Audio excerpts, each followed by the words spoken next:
Hola, muy buenos días. Estamos nuevamente en nuestra segunda edición de Conversando el Desarrollo. Para el día de hoy tenemos una sorpresa, una invitada y pues igual, vamos de nuevo. Aquí, Paulo. Hola Rigo, ¿cómo estás? Muy bien, Paulo.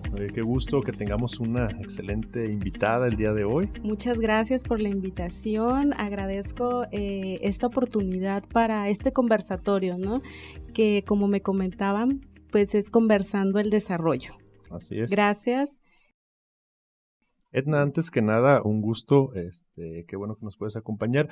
Coméntanos un poco acerca de ti. ¿Qué haces? ¿Qué estás haciendo actualmente respecto del tema? Bueno, actualmente estoy estudiando la maestría en Desarrollo Económico Local en la Unidad Académica de Economía. Es una maestría, bueno, que en lo personal yo vivía en la ciudad de Guadalajara y cuando me mudé, realmente me encontré con esta oferta pues académica. Esta es muy interesante, no solo por el título, ¿no? Sino también por el contenido, por lo que representa en estos tiempos. Ok, muy bien. Pues igual, Edna también es estudiante de la maestría en Desarrollo Económico Local y por eso decidimos invitarla para en esta oportunidad hablar ya hablamos de la crisis y la idea de esa primera plática sobre la crisis pues era ver lo que la crisis genera, que es precisamente la capacidad de resiliencia, ese desarrollo, y por eso nuestro segundo tema es desarrollo. Entonces, es igual, eso es lo que vamos a hablar hoy.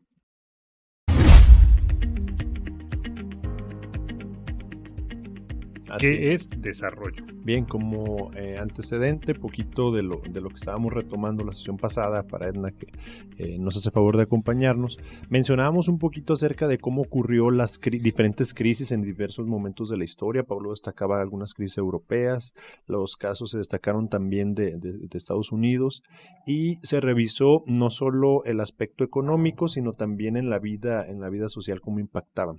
Pero al final concluíamos que tenía que ver como un resultado previo hacia el desarrollo. Pero antes de ver el tema del desarrollo, Edna, ¿qué entiendes tú por desarrollo? Cuando nosotros decimos esa palabra, ¿qué viene a la mente? Bueno, tiene muchas connotaciones o dimensiones. En el desarrollo, pues no solo es un incremento o para adquirir algo o para de crecimiento, ¿sí?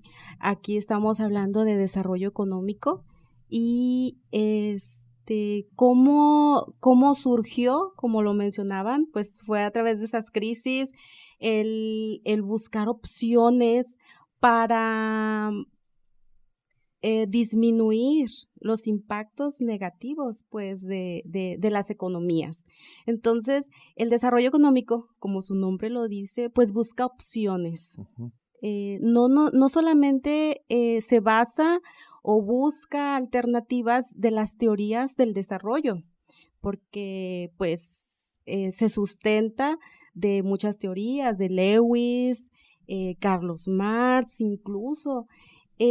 Finalmente, creo que ese reposicionamiento o el buscar cómo desarrollar una economía para diversificar las opciones y mejorar el bienestar de la sociedad. Fíjate que mencionas algo bien interesante, bienestar. Paulo, ¿qué opinas acerca de esto?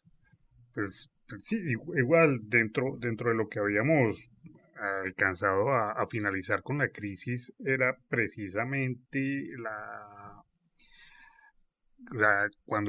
cuando la crisis se presenta y llega esta resiliencia, que es la capacidad pues, de ver un cambio positivo para estar en un bienestar, para tener un bienestar, o sea, para sentirse bien, para poder mejorar lo que hayamos perdido o lo que se pueda mejorar en el momento. Y esto me recuerda hay un libro muy interesante que creo que siempre lo he tenido así en la cabecera de mi cama, que es de Friedrich Engels, el papel del trabajo en la transformación del mono en hombre. Creo que queda justo hoy, porque aquí podemos empezar a ver cómo se empieza a dar un desarrollo, ¿sí? Se habla de un primer homínido que empieza en cierta forma, a trabajar para buscar un bienestar. O sea, en un principio se alimenta de los frutos que están en el suelo, pero cuando ya no los encuentra, tiene que comenzar a erguirse. Y a esto ya se le conoce como trabajo. ¿Sí? Y cuando deja de alimentarse de estos frutos del suelo y se está irguiendo para agarrar los frutos que aún están en el árbol, comienza a sentir bienestar en su posición corporal, en su alimentación. O sea, este fruto está más fresco que el que está en el suelo, ¿sí? Puede tener mejor sabor. Y así se va desarrollando el cerebro, se va desarrollando el bienestar de la persona como tal. Aunque pues en ese momento no se puede hablar de persona como tal, pero igual, gracias a eso es que estamos hoy aquí hablando del tema. Así es, y pareciera que en los temas de desarrollo siempre estamos hablando como que si fuera una meta, de ahí pues incluso la palabra, ¿no? Desarrollar, como que si fuera una tela que vamos extendiendo para llegar a un fin. Este fin, si bien es cierto, no ha estado muy claro en diversos momentos históricos, siempre ha sido la meta de las distintas sociedades. Edna, tú ahorita te encuentras estudiando la maestría en Desarrollo Económico Local, al igual que nosotros.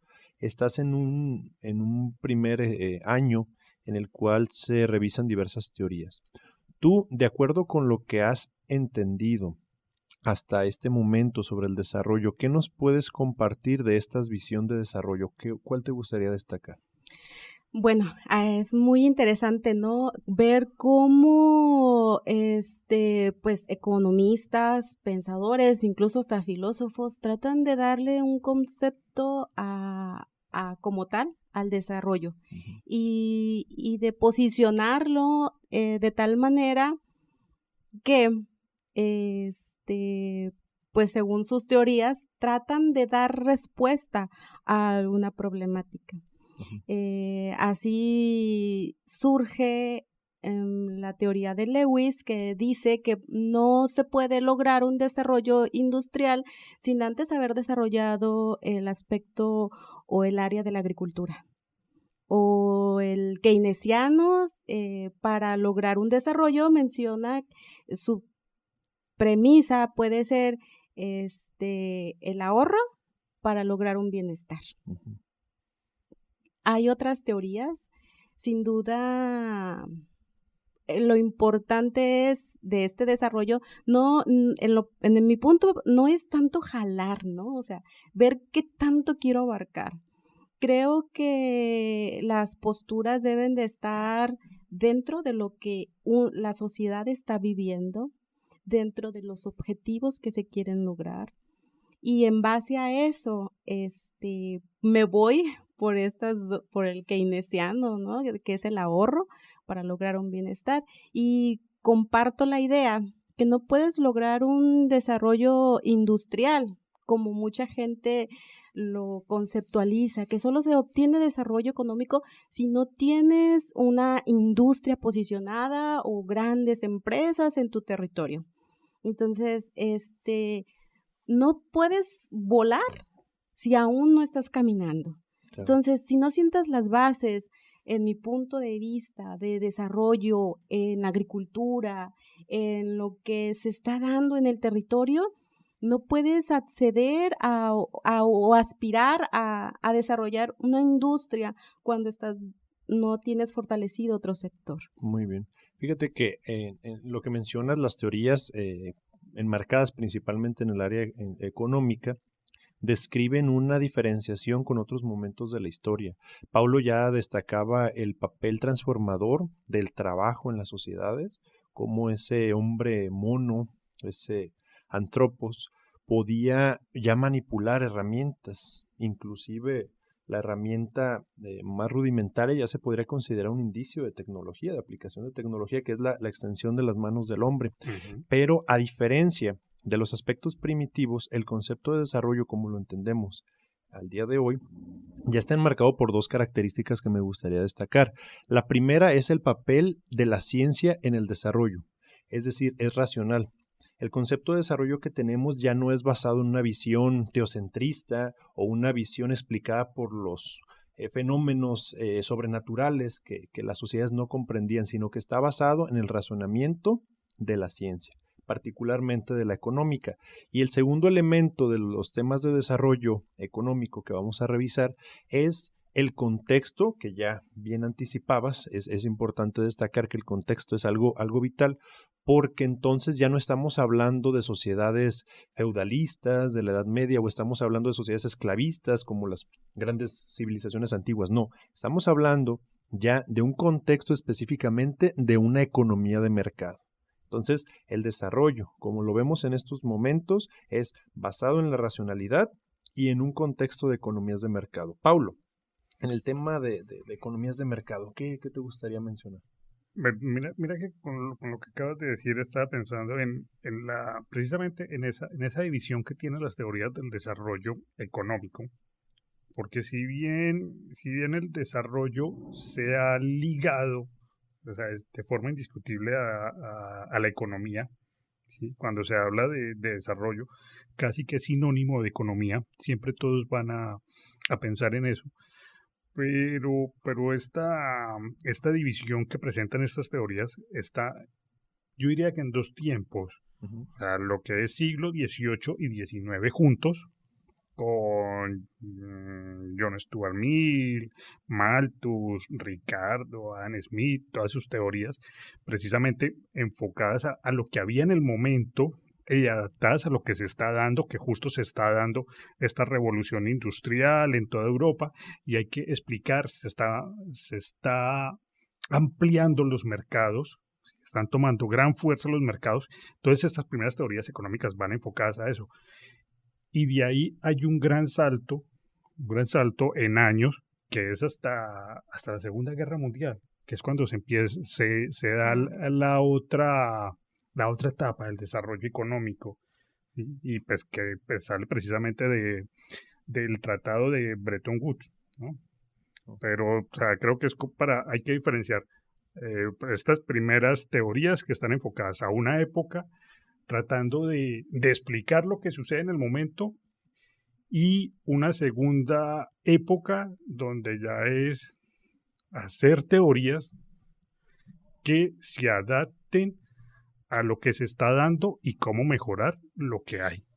Sí, y es importante que destaquemos esto, porque el papel que juega el desarrollo económico local, al final de cuentas, nos debe de quedar claro como estudiantes, como profesionales de este estudio, que es una propuesta teórica. Y es una propuesta teórica que ya Edna destacaba, surge como respuesta ante las crisis. Paulo destaca también como motivo de la Segunda Guerra Mundial, toda Europa estaba destrozada, la industria era necesario desarrollarla y las condiciones en que vivían la población, pues era necesario atenderlas. De ahí que es interesante que destaques estas visiones de los acuerdos Bretton Woods, pero también creo que el papel institucional ha jugado un papel determinante y sobre todo en Latinoamérica para la visión del desarrollo económico. Destacamos muchísimo la visión de la CEPAL o particularmente del ILPES, el Instituto Latinoamericano y de Estudios del Caribe para el Desarrollo, que precisamente nos recomienda una base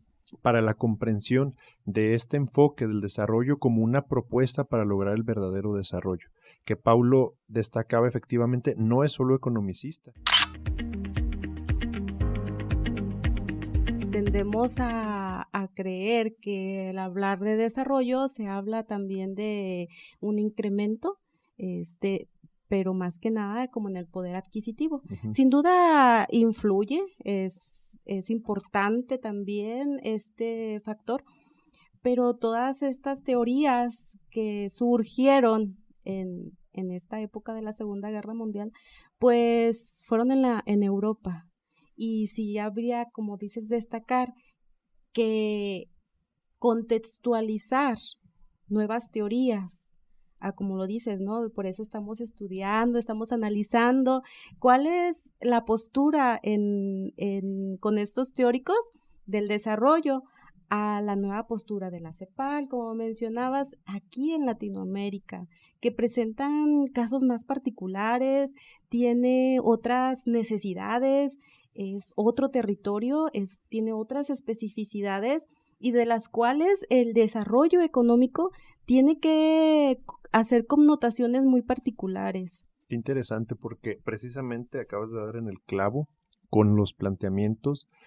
Al final, la consecuencia de los clásicos del contexto que vivían, que Paulo destaca, y el que tú estás mencionando, hacen referencia a que los procesos de crecimiento económico produjeron concentraciones, altas concentraciones, de tanto de capitales como de personas en espacios determinados, lo cual generó desigualdades en los territorios que de alguna manera no estaban desarrollados. Digo, aquí también depende mucho el enfoque con el cual lo analicemos. Por esta razón, es de que también las teorías del desarrollo económico vienen a ser un alivio a estas tensiones de desigualdad que se generan. Pero sobre todo, además de estas visiones concentradoras, destacas el papel del territorio.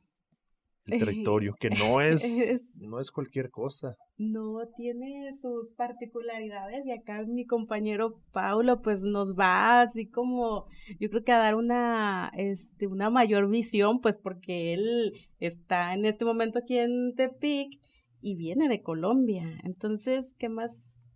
Hacer una distinción, ¿no? Que aun cuando somos Latinoamérica, cada uno representa tiene sus propias particularidades y los problemas no son los mismos. Las personas somos latinas, efectivamente, pero cada uno siempre se va a desarrollar la sociedad, las estructuras sociales no son las mismas y es muy interesante, ¿no? De ahí partimos la necesidad de ir desarrollando nuevas teorías, pero adaptadas al territorio. Sí, porque el territorio entonces no es lo que nos enseñan en los libros de geografía, que territorio es el mapa de México, el mapa de Nayarit.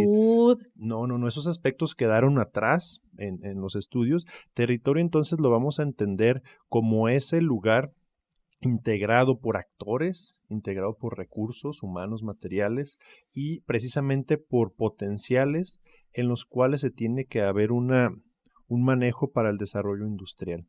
¿Es entonces el territorio un verdadero agente de transformación social, Paulo? Pues mire que con eso de territorio hay, no sé, hay muchos pros y muchos contras, que para algunos el territorio varía de acuerdo pues a las condiciones, al tamaño, todo esto, pero aparece también el término de región.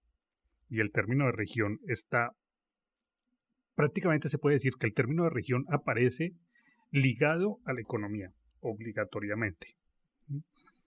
Entonces, está el territorio por un lado, pero tenemos la región por el otro lado, que es un término, como ya dije, ligado obligatoriamente a la economía. Entonces, ya uno comienza a dudar incluso ¿de qué estamos hablando? ¿Estamos hablando de territorio? ¿Estamos hablando de región? ¿En qué contexto? Porque si estamos hablando en términos económicos, pues deberíamos utilizar el otro. Y como ustedes bien lo han dicho los dos, yo quiero ir a un punto antes de que se me vaya, de pronto saliendo un poquito del tema, pero creo que hay que tenerlo. Que estos primeros autores hablaban de unas teorías describiendo lo que había, ¿sí? Como ya lo dije. Después de Bretton Woods ya aparecen unos autores describiendo teorías que se deben dar. O sea, ya dando clases y diciendo cuál debería el ser del desarrollo económico. Y vamos a lo que bien trataron los dos, la CEPAL, ¿sí? Las teorías para Latinoamérica. y Latinoamérica, que lo hemos hablado pues fuera de micrófonos, que es una mezcla es como se dice en Colombia, es un salpicón de culturas, aquí hay de todo. Hay cultura árabe, cultura europea, cultura africana, la misma cultura ancestral indígena de Latinoamérica que varía en cada región, ¿sí? O sea, la cultura azteca era muy distinta, aunque cercana, a la cultura maya. Para el sur, la cultura inca era muy distinta a estas dos, pero igual muy cercana. Las otras culturas del sur de América, distintas y hermanas de la cultura inca. ¿Sí? Y eso, ¿a dónde voy con eso? Que cada país tiene una necesidad distinta. Entonces, cuando se comienzan a tomar estas teorías cepalistas, se comienzan a formar con Previs como su principal precursor, sí, por decirlo así. Esa es como una adaptación de las teorías europeas y americanicistas, ¿sí? Para Latinoamérica, pero Latinoamérica tiene, pues es otro contexto diferente a Europa. Aquí no nos reímos de cosas que en Europa no se van a... No se van a reír allá cuando sí. Aquí sí. Sí. Me gustaría destacar un apartado que Arocena, estudioso del tema del desarrollo, destaca precisamente en lo que dice Paulo. Dice, el desarrollo local no es pensable si no se inscribe en la racionalidad globalizante de los mercados. Reconoce Europa como ente, pero tampoco es viable si no se plantean sus raíces en las diferencias identitarias, las culturas, que lo harían un proceso habitado por el ser humano.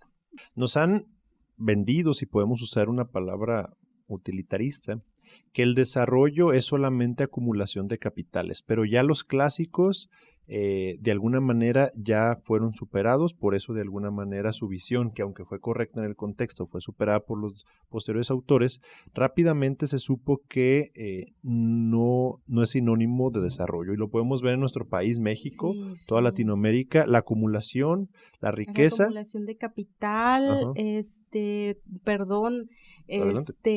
como por querer implantar o lograr desarrollos económicos, a lo mejor traigo a la memoria los desarrollos industriales, parques industriales específicamente, puestos en un territorio y que desfasa todo eso que crees que es el desarrollo, finalmente destroza. Sí. En cuestiones ambientales. Más adelante, pues sería importante como retomar claro que sí. Esta parte, ¿no? Definitivamente. Pero fíjate que dicen el clavo en algo muy, muy interesante. Las propuestas de desarrollo económico local no hablan de un desarrollo económico, sino el desarrollo se va dando en función de las características propias del mismo territorio, y por eso pensar erróneamente que vamos a copiar los modelos de Europa, de China, de Estados Unidos e implantarlos en otras regiones van a funcionar sería una mentira. La práctica nos ha dicho que no es así, y al contrario, se han dejado cuestiones de largo. Pablo, los autores, ¿qué nos destacan respecto de esta visión? Mira, primero que todo, yo quiero, no sé si contradecir un poquito o por lo menos sí dar mi opinión sobre lo que acaba de decir Edna acerca de esta industrialización con los parques industriales y todo eso. Y personalmente yo creo que sí son algo muy, muy necesario. ¿Sí? Son necesarios, pero hasta qué cierto punto. Porque si estamos hablando de desarrollo, tenemos que tener en cuenta que, como bien lo mencionaba Rigo, no es solo una acumulación de capital, maneja el desarrollo otras dimensiones, que es tener en cuenta el territorio. Y si bien, por una parte, es preciso establecer estos parques industriales o zonas industriales, ¿qué tanto impacto lo ambiental, económico, y voy a traer un caso específico porque es interesante mencionarlo en mi punto de vista. Existe en la zona metropolitana de Guadalajara la zona industrial de El Salto. Sí, es muy pegada a la zona conurbana, ya está pegado, llegas al aeropuerto y sigue pues El Salto, ¿no? Entonces, es la zona industrial más grande de esta zona, más que la de Zapopan o la de Guadalajara, y los efectos negativos que ha tenido en cuanto a ambientales, hay un grupo indígena en esta zona, fueron desplazados, y ahí pudiera decirse, hay desarrollo económico, hay empleos, hay industria.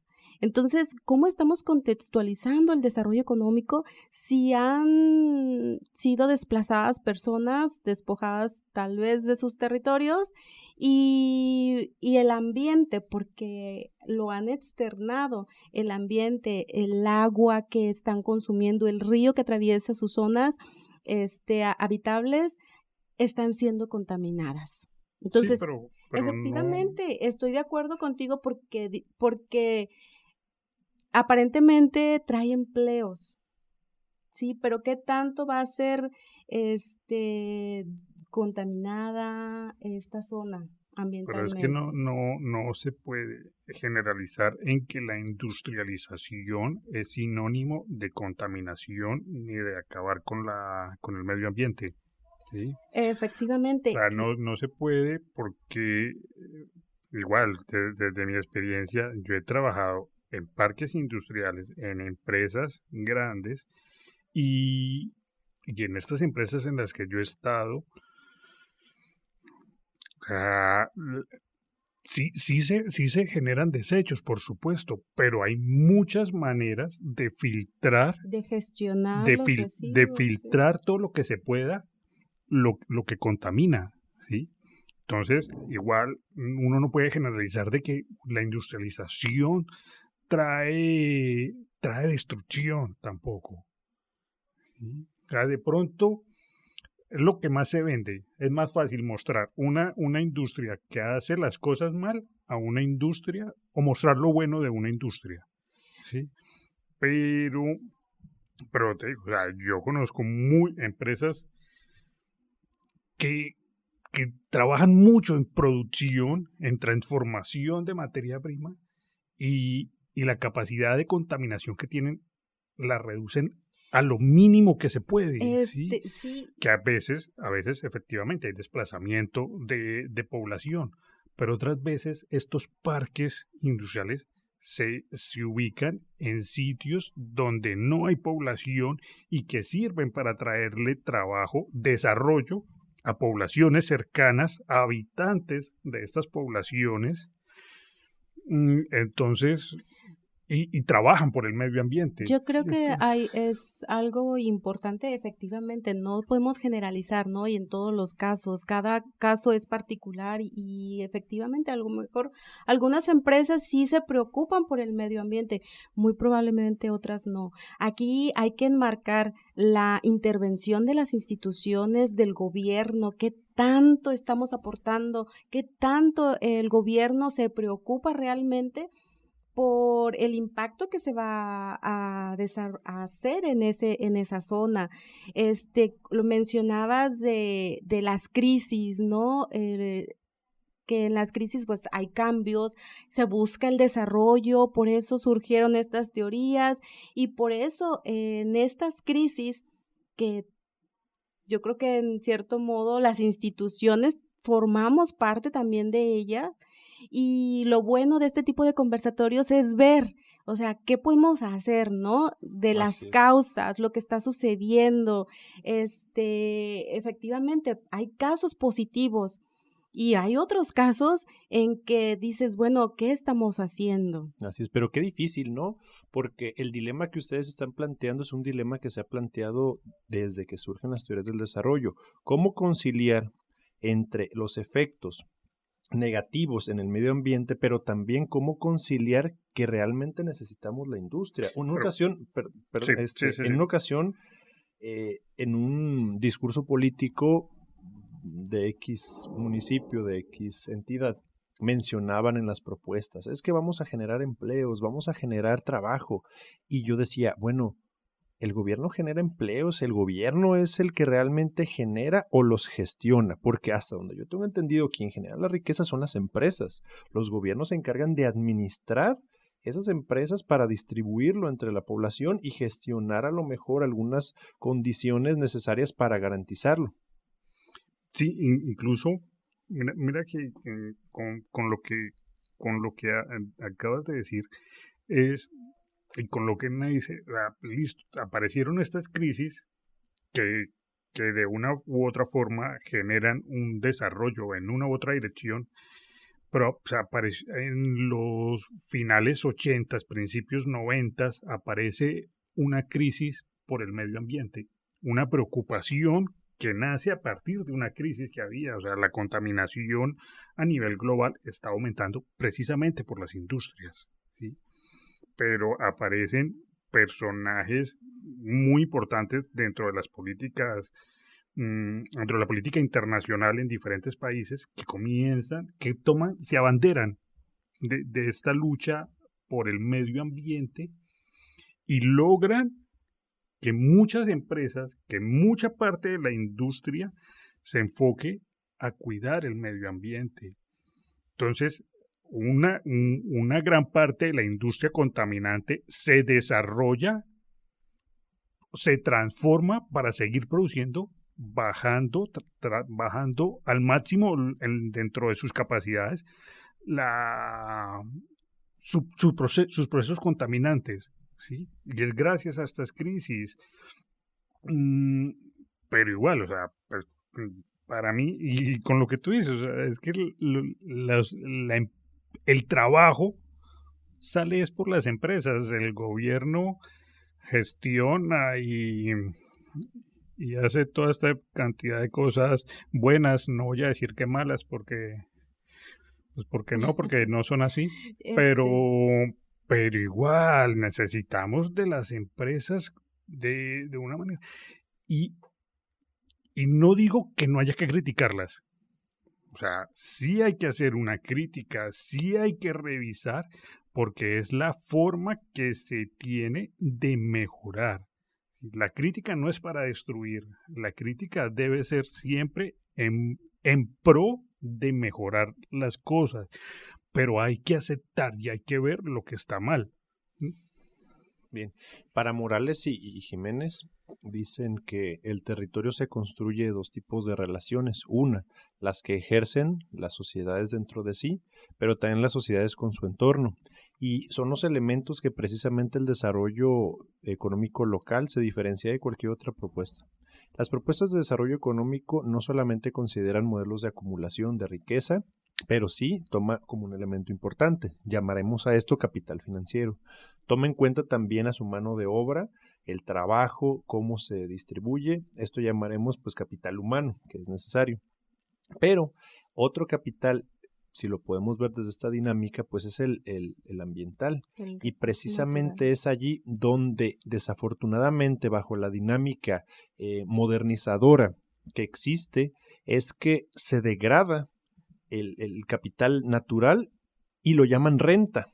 Es decir, la renta, la utilidad, lo que se genera, pero a coste de estas consecuencias. Y precisamente una vertiente importante en las teorías del desarrollo es el agente, que es el Estado, como uno de los actores involucrados para gestionar el desarrollo.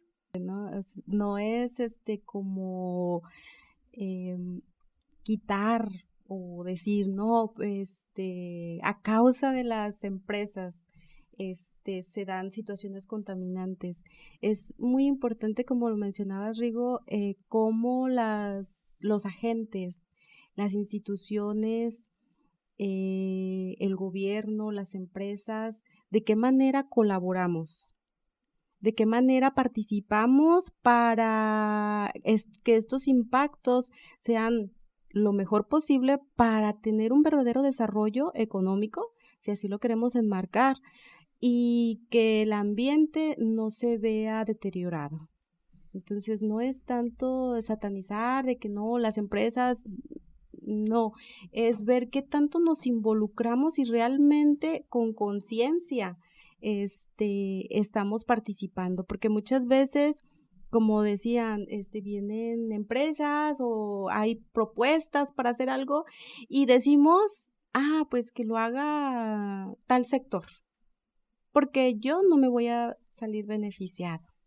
Estamos viviendo en una sociedad donde todos nos interrelacionamos y precisamente de ahí es el desarrollo, ¿no? En la medida que colaboremos, en la medida que interactuemos y construyamos redes de sinergia, pues lograremos más avances. Mira, no sé, pero yo creo que acabas de dar algo, otro elemento que yo considero que se debe empezar a considerar en Latinoamérica como cosa obligatoria, pues, de nuestra idiosincrasia, y es el factor de corrupción, ¿sí? El CBY, como decimos en Colombia, ¿y cómo voy yo? El CBY es ¿y cómo voy yo? Cuando llega la empresa, quiere construir en un estado, no vamos a colocar el ejemplo de Nayarit, pero llega, no sé, el gobernador de turno y dice, listo, ¿y cómo voy yo en el negocio?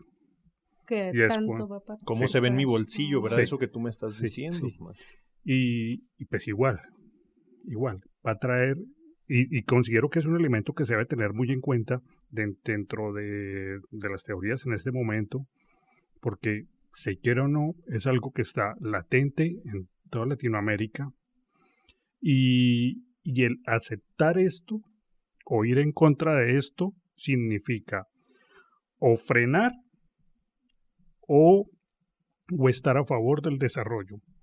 O sea, si la industria se para en un estado, en un país, eso le favorece al país o por el contrario lo va a estancar. ¿Se acepta la corrupción o no se acepta? ¿Se acepta seguir hacia adelante o estancarse?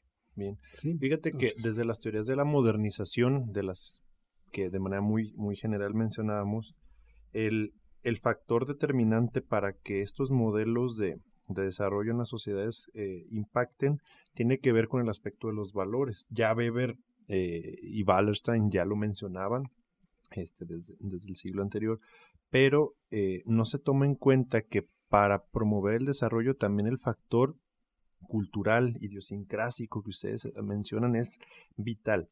Nosotros estamos pensando bajo una dinámica de la cual hemos aprendido y nos cuesta muchísimo trabajo a todos desprendernos de esa estructura mental en la que hemos crecido para poder entonces ver otras opciones que dentro, o sea, sin sacrificar esa industria que es necesaria, podríamos tomar en cuenta para preservar el desarrollo. Es decir, si el desarrollo no sirve, como dices tú, así como las propuestas económicas, si no sirven para yo verlo en mi bolsillo, pues ¿para qué los tengo? Si mi gobierno es corrupto, pues ¿para qué lo tengo? Igual, si mi sistema económico de desarrollo no me brinda condiciones sociales que necesito, educación, trabajo, acceso a sistemas de salud o incluso preservar el medio ambiente del cual reconocemos, y creo que daría muy interesante para otro tema, reconocer que ese capital es el que necesitamos natural para seguir preservando este sistema. Edna, finalmente, no sé si quieras aportar algunas a manera de cierre, ¿qué conclusiones llevamos? Porque podemos estar hablando aquí, yo creo que toda la mañana. Y sí, hablar toda la mañana y seguir generando, ¿no? Creo que es muy importante el punto de vista que se tiene, que se quiere lograr dentro de las particularidades, ya sea del territorio, de las personas, de la ciudad. Habías mencionado a Arocena, que toma en cuenta el desarrollo sí, tomando el contexto global, pero particularizando. Entonces, y lo podemos ver en lo individual, ¿no? Si yo quiero desarrollarme, es plantear objetivos dentro de los recursos que se tengan para, mediante esos recursos, potencializarlos. No podemos estar viendo otros modelos, aplicarlos si lo estoy aplicando en lo personal, no puedo ver las capacidades de otra persona para traerlas y desarrollar mis objetivos o mis metas. No, tengo que ver hacia adentro qué es lo que yo puedo potencializar y eso lo trasladándolo a los territorios, al desarrollo económico, qué es lo que tiene la región, la ciudad, para de ahí partir y lograr objetivos, ¿sí? Coherentes, participativos, donde toda la sociedad, los agentes, el gobierno, instituciones, estudiantes, profesores, todos tenemos capacidad de agencia y que podemos colaborar para lograr objetivos y lograr un mejor desarrollo económico. Fíjate, Edna, a veces somos poquito técnicos, pero ¿para ti qué es la agencia social? Explícanos. Bueno, la agencia lo vamos a entender en este contexto con la capacidad de hacer. Uh-huh. ¿Sí? ¿Qué es lo que mi capacidad de agencia? ¿Cuáles son mis capacidades de hacer algo en pro de alguna actividad? De acuerdo. Yo quiero aportar algo de 5 autores del desarrollo económico local y pues como a qué van enfocados, así como para ir finalizando, como para darle forma a esto. Y como primera medida, hablando pues por supuesto de autores de a partir de la época de la posguerra, Michael Porter, que tal vez el más conocido de todos, que propuso un éxito económico de una región basado en la presencia de empresas competitivas y la existencia de factores que facilitan su desarrollo. Dentro de estos factores tranquilamente puede entrar lo que acabo de decir de corrupción. Hay que adaptarse, ¿sí? Y como sea, facilitan o impiden el desarrollo. Tenemos a Robert Stinson, que me parece muy, muy importante, teniendo en cuenta que es un geógrafo, uh-huh. ¿Sí? Que es algo que se debe tener muy en cuenta en lo que es desarrollo económico, la geografía, para que incluso creo que con eso podemos regresar al punto de qué es territorio, región y todo eso, porque la geografía es muy importante en la economía. Bueno, Robert Stinson, geógrafo australiano, él propone un desarrollo económico basado en factores institucionales, sociales y culturales, así como de los factores económicos. O sea, de acuerdo pues a las instituciones que estén presentes, a las redes sociales, a las instituciones sociales, culturales, depende de eso. Si a esto aunamos los factores económicos, pues se puede dar un desarrollo económico local.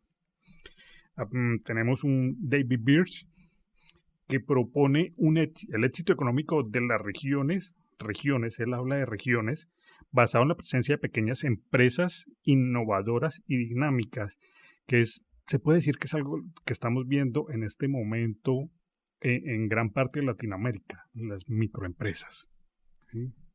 Ernesto Siroli, italiano, propuso que la región se basa en la capacidad de los emprendedores locales para identificar y aprovechar las oportunidades.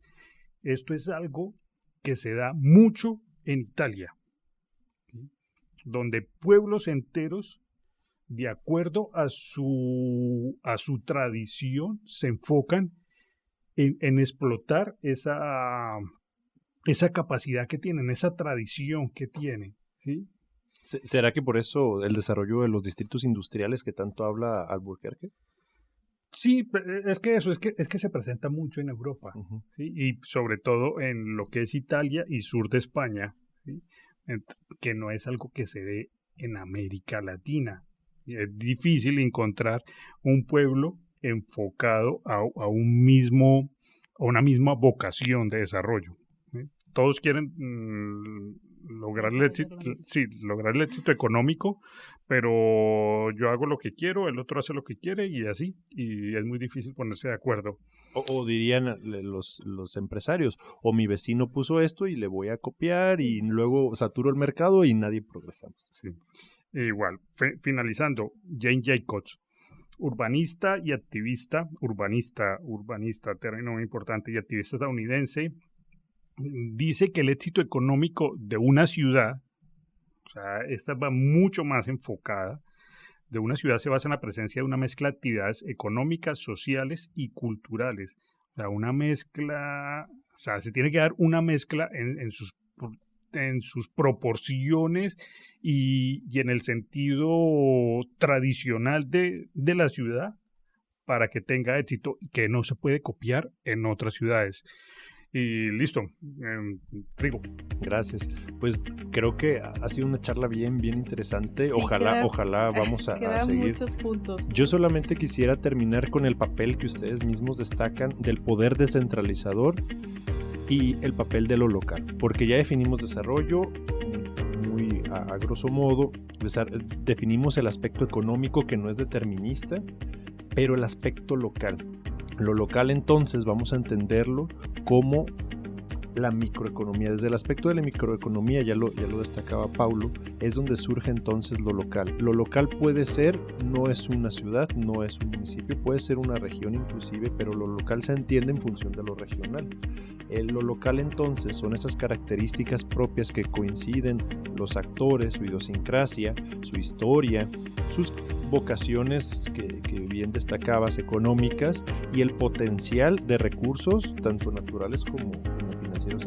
Entonces, creo que ese es el meollo del desarrollo económico local. Centrarnos en aprovechar ese potencial y las capacidades de agencia que surjan desde abajo para promover el desarrollo. Sí, bueno, igual, pues lastimosamente se acaba el tiempo, todo lo que es bueno dura poco, así decía una profesora. Y pues bueno, igual llega al final nuestro programa. Muchas gracias, Edna, por acompañarnos. Gracias a ustedes por invitarme. Un gusto tenerte. Gracias, Rigo, por igual, pues por estar aquí, porque sigamos pues en esto. Gracias a ustedes, los que nos escuchan, a nuestro máster de sonido, Antonio, muchas gracias. A la dirección de Radio One, a las autoridades de la Universidad Autónoma de Nayarit. Parece que estuviera haciendo barba, pero no. No, pero están permitiendo ese ejercicio estudiantil y de difusión de las ciencias. Sí, además que pagan, entonces. No, mentiras. Muchísimas gracias y pues igual nos vemos para una próxima ocasión. Gracias. Bye.